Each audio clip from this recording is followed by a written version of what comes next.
Hi guys, today I'm bringing you some korma beans.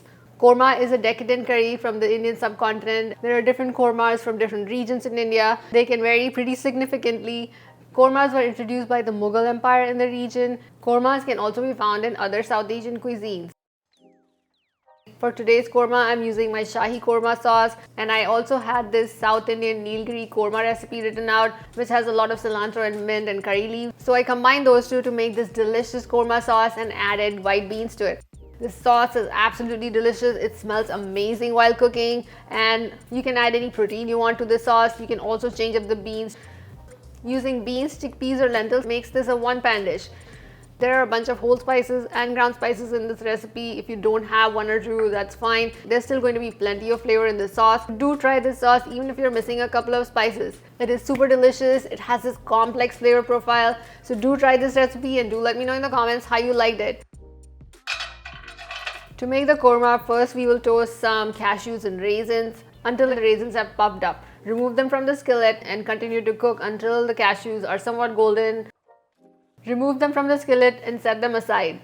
To make the sauce, heat the same skillet over medium-high heat. Once the oil is hot, add all the whole spices, that's your cinnamon stick, whole cloves and bay leaves, and cook them for about 15 seconds or so. The bay leaves will start to change color and the cinnamon stick will get very fragrant. Then add in the chopped onion and a good pinch of salt and mix in and cook this onion until the onion is golden. Add splashes of water in between to help the onion cook evenly and keep stirring every minute or so that the onions can get golden or golden brown.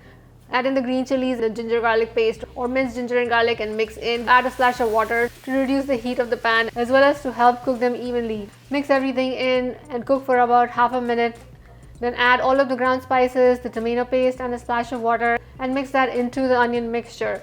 Continue to cook this for about a minute. You want to stir it frequently, otherwise the spices or the tomato paste will start to stick to the pan.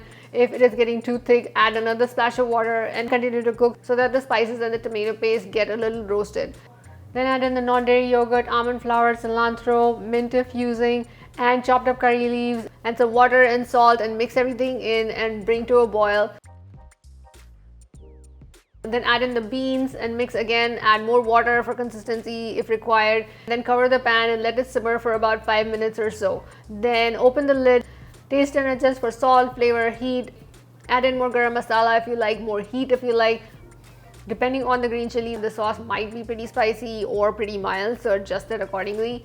Also adjust the consistency. If you want it creamier, you can add in more non-dairy yogurt or some coconut milk and simmer for a minute or so and then switch it off. Fold in half of the roasted cashews and raisins into the sauce and then switch off the heat. Then garnish with some cilantro, a drizzle of some non-dairy cream or non-dairy yogurt, and the remaining cashews and raisins, and your korma beans are ready. Serve these with naan, flatbread, rice, quinoa, or over roasted vegetables or a baked potato or however you like. These are fabulously delicious and decadent and spicy and creamy, and you absolutely must try them.